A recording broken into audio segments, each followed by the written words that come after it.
విశాఖ దక్షిణ నియోజకవర్గం కూటమి ఉమ్మడి అభ్యర్థి వంశకృష్ణ శ్రీనివాస్ 27వ వార్డు దొండపర్తి పరిసర ప్రాంతాల్లో ఎన్నికల పరిచయం చేశారు.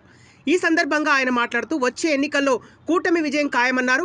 దక్షిణ నియోజకవర్గంలో తన ప్రచారానికి ప్రజల నుంచి విశేష స్పందన వస్తుందని అన్నారు.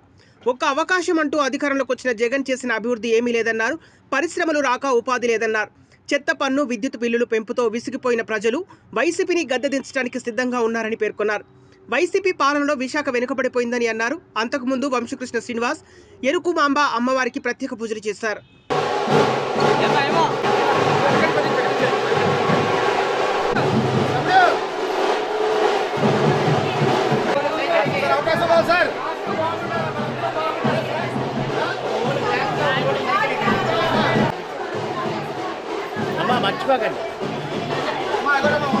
అందరికీ నమస్కారం.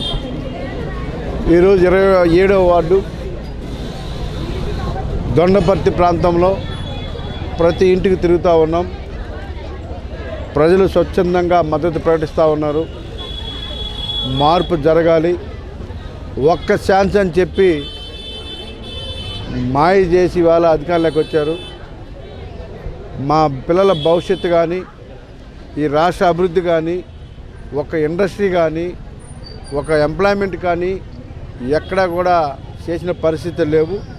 ట్యాక్సులు పెంచుకుంటూ, కరెంటు బిల్లులు పెంచుకుంటూ, చెత్త మీద పన్ను వేసుకుంటూ మమ్మల్ని ఇబ్బంది పెడుతున్నారు తప్ప బట్టలు నక్కడం వల్ల మాకేం రాదు.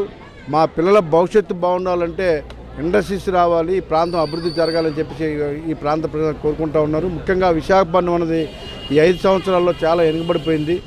ప్రతి ఒక్కరి కోరిక ఒకటే, ఈ ప్రాంతం అభివృద్ధి జరిగిన ఇండస్ట్రీస్ రావాలి, ఇన్ఫ్రాస్ట్రక్చర్ డెవలప్ అవ్వాలి, రోడ్లు గ్రీనరీ పెరగాలి, ఈ ప్రాంతాన్ని కాపాడుకోవాలి.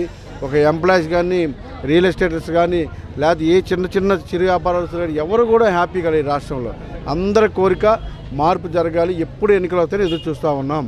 మీరు మా ఇళ్ళకు కూడా రావాల్సిన అవసరం లేదు, ఎన్నికల కోసం ఎదురు చూస్తూ ఉన్నాం. ఉమ్మడి అభ్యర్థులు ఎక్కడ పోటీ చేస్తే అక్కడ గెలిపించుకుంటామని చెప్పేసి ప్రజలు బ్రహ్మరథం పడతా ఉన్నారు.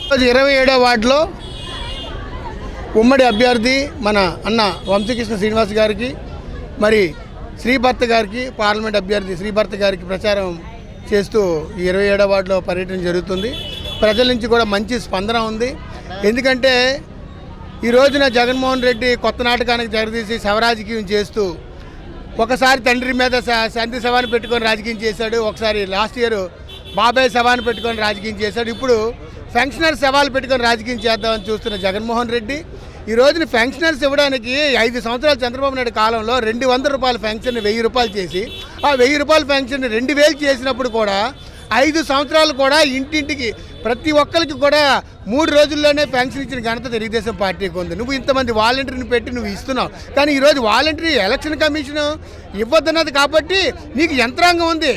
వైన్ షాపుల దగ్గర టీచర్లతో లైన్ కట్టించావు, వైన్ షాపుల దగ్గర మరుగుదొడ్లు కడిగించావు. అదే టీచర్లతో నువ్వు పెన్షన్ ఇప్పించలేవా?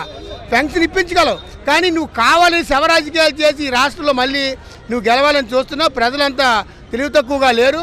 కంపల్సరీగా నీకు బుద్ధి చెప్పడానికి ప్రజలంతా సిద్ధంగా ఉన్నారు.